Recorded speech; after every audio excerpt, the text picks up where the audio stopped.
Good morning, recruiting champions.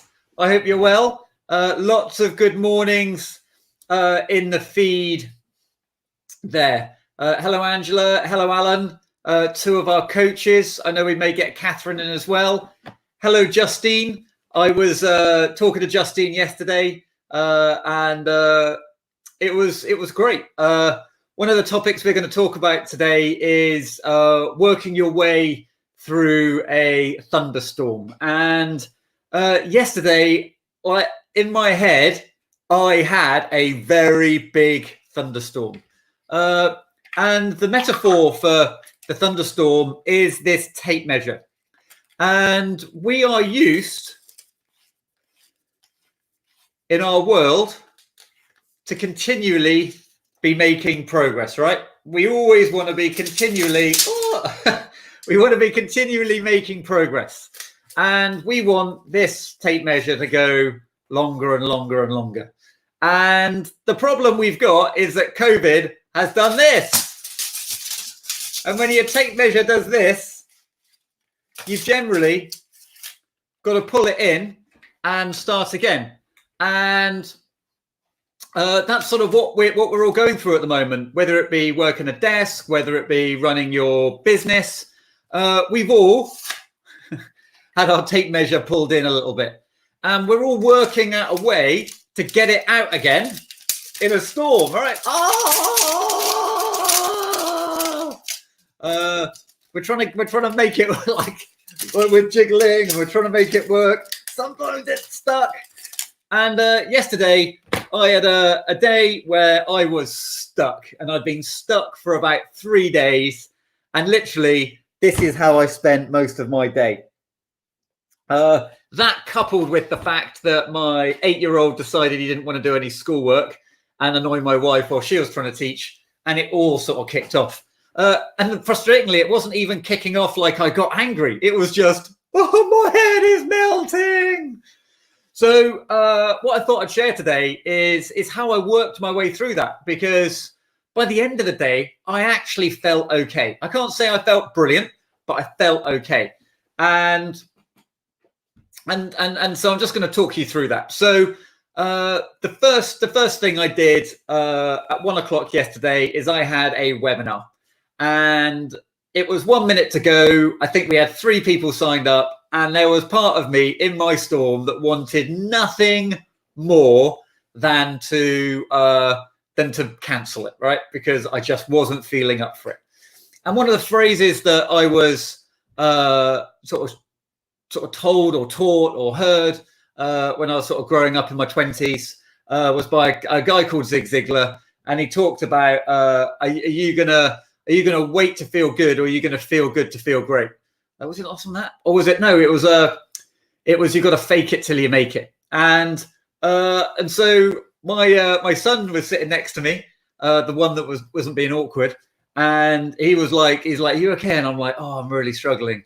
And he said, but I turned around and I was like, "Son, I'm going to give you a lesson today in how to make everyone feel like you're feeling brilliant, even though you're feeling like poo." And I ran the webinar. And I can't say it was my best ever webinar, but I did quite enjoy it. We had a little bit of engagement, and we were talking about how to run an online meeting, how to run a virtual meeting for the members, because we're all starting to run virtual client meetings. And we were talking about everything from lighting to sort of the structure of the meeting itself, how to open questions and that sort of stuff. But that was the first step in me working my way out of the storm. And after that, I didn't feel brilliant, but I didn't feel as dreadful. And so the lesson is twofold. First one is that when you're feeling like you're lost, fall back on doing an activity that you know you can do well. I know I can run a good webinar. Even when I'm not feeling it, I know I can run a good webinar. So do the things you do well. And for me, my purpose is about helping recruiters do better, helping people through challenging times. And that I take that responsibility seriously. So that was the first thing. The second thing is that remembering that even if you're just a recruiter, you are a leader to someone within your organization. someone in your organization will look up to you. Even if you're the most junior person in the organization, you get to show somebody else that you can overcome adversity. It could be your mum, it could be a colleague, it could be your boss. But you know what? My son made me not quit, and that was really important for me. Sort of working my way through the back cloud. The next part of starting to feel good was the next phrase I sort of was reminded of as I had my head on my desk. My wife was like, "Remember, Alex, motion creates emotion." It's a phrase I use all the time. Just sitting down, curling up and crying does not help you succeed. And so I decided to have some motion. And so I did a few things. Firstly, I phoned some customers. And the reason I phoned customers is that at least I know they have a chance of liking me and being positive. One of the customers I rang was Justine. She's on the call today. Had a fantastic chat. Didn't really talk about recruitment much, but we just learned a little bit more about each other's lives and the craziness of what's going on. Her daughter's a fantastic equestrian, so learning about that. Learning about the fact she lives next to a windmill and there's storks close by, which is awesome. And so that was really cool. And then I had a team meeting. And I had a team meeting with Alan, Catherine, Angela, and we were talking about what we're going to be doing in the next sort of few weeks and months ahead. And that sort of really finished off my day on a high, really, because spending time with people that are going through similar challenges and reflecting on those challenges, whether it be a customer or whether it be a peer, was just we found humor in the situation, right? We sort of laughed our way through it. I was listening to Louis Theroux's podcast last night, and he was interviewing Lenny Henry, and Lenny Henry was saying, "Yeah, we're just laughing our way through the crisis. You know, we're joking our way through the crisis," and that's sort of what we've got to do. And I know Alan and Angela run Cripps and Clark are doing a fantastic job at giving us all a bit of a laugh at 4:15 on a Friday. So that's sort of how I worked through my black cloud yesterday. I'm feeling a bit more positive today. Life is good. So just to recap on what I did. Firstly, I did something I know I'm good at. Secondly, I told someone I was doing it, even though I didn't feel like it, because also that I was setting an example to someone else. And then I found something that I enjoy. I spoke to people that I had a pretty good idea would like me. And people that are going through similar situations. And so today, I'm going to be picking up the phone again. I'm going to be initiating some conversations because I think I get sucked into the vortex of just focusing on the minutiae of what I'm trying to do to survive and thrive and grow, rather than actually doing what I do best, which is speaking to my customers. And that's what you do best. When you're feeling totally out of control, just pick up the phone and start speaking to people that you know. They're having difficulties too, right? And a shared experience is something that will help you feel better. So hopefully that helps. It's not really recruitment, but I'm not sure about you, but that is what's happening with the roller coaster at the moment. Angela's shared a fantastic quote, which is, "What lies behind us and what lies before us are tiny matters compared to what lies within us." Oh, Ralph Waldo Emerson, that is fantastic. Also, I, as you imagine, with most sort of people, I get caught up with how many people are live on a show. And I think yesterday the counter got stuck at 50, but actually we had 135 people live. That's right, 135 people live. And when I went back, we've had over 100 people live every day for about 2 weeks now. So that made me feel better too. So I found a little victory. So that brings me on to the next thing today, is that we are at 1,000 members in the recruiting gym. Our goal when we first started 2 months ago now, opening up the gym to the recruitment industry, was to help 1,000 recruiters, and we've helped 1,000 recruiters. But what we're doing is we are extending that, and we're going to try and set a stretch goal in the next 2 weeks of getting to 2,000. But we're not going to be able to do that by our networks. In the feed there on the side, you can see we've got a bit.ly address, and it's bit.ly/recruiting-gym-free. And please share that with your networks. If you can all email 10 recruiters that you know and go, you should sign up for the recruiting gym. The daily stand-ups are amazing. Let us know. By the end of May, the door is going to shut for free members. We have to make some money somewhere. So please share that with your network. If you enjoy the stand-ups, if you enjoy what Alan's doing, Angela's doing, and what Claire's doing, please share the recruiting gym. I don't beg, I don't ask often, but please share that link with everybody. And if we can get to 2,000, I think we will have done our bit to help the industry through tough times. So that's that.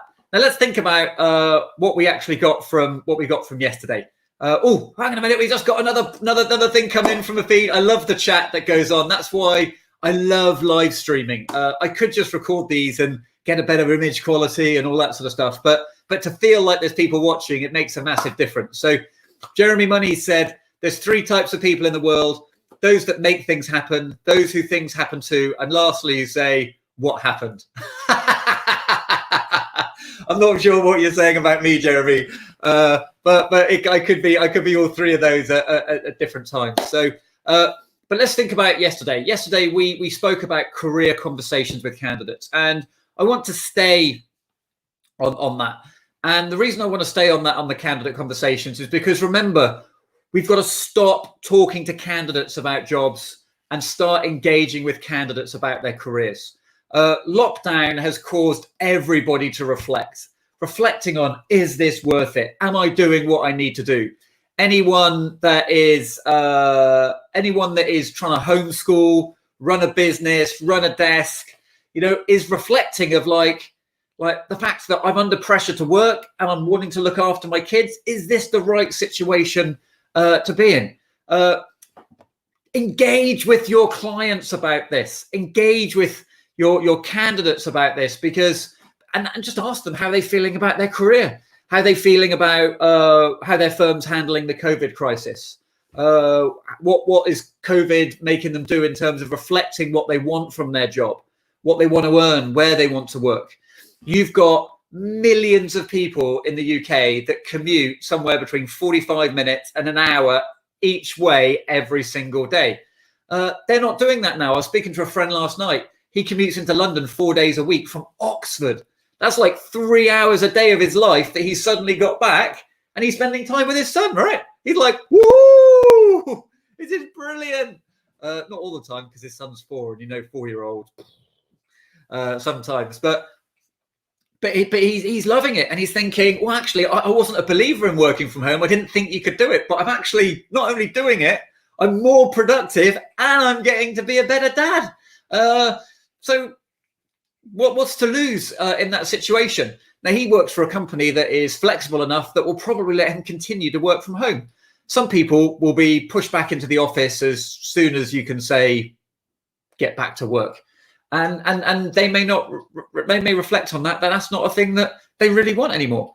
So engage with your candidates about your career. The last topic of conversation that we're going to talk about today is let's get outside the recruitment industry. The recruitment industry is tremendously insular in what we do.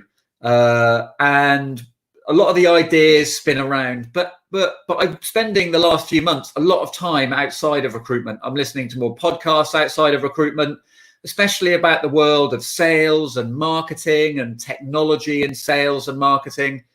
And the industry in recruitment is pretty backwards.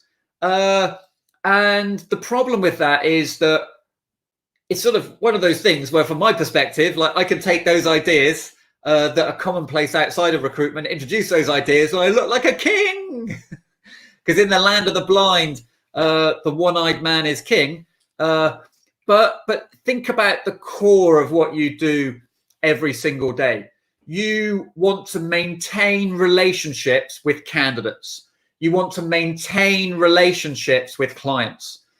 The phrase that is outside in the marketing and business development world is cadence. What is the communication cadence of the individuals in your network?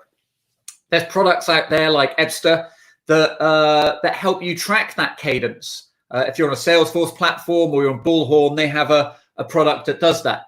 But cadence is all about being front of mind with the client. It's not about marketing or selling. It's about the organization consistently engaging with that client.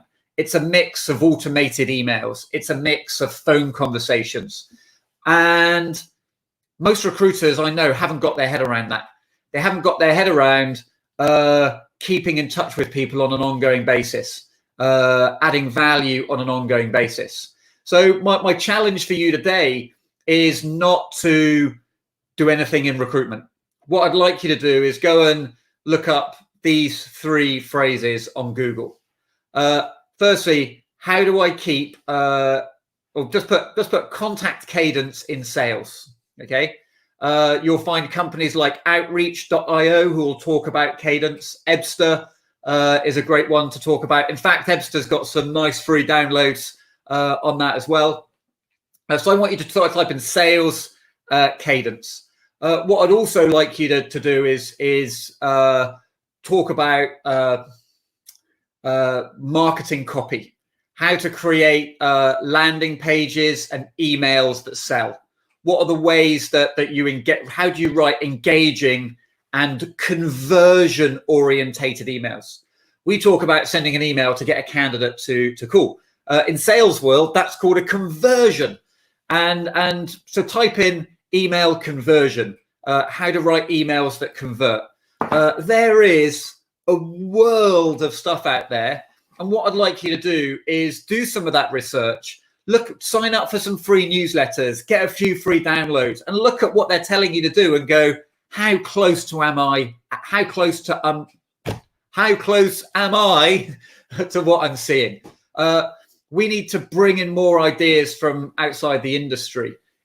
Contact cadence, powerful emails that inspire action from candidates. That's all we do as recruiters. We write marketing copy and inspire people to act.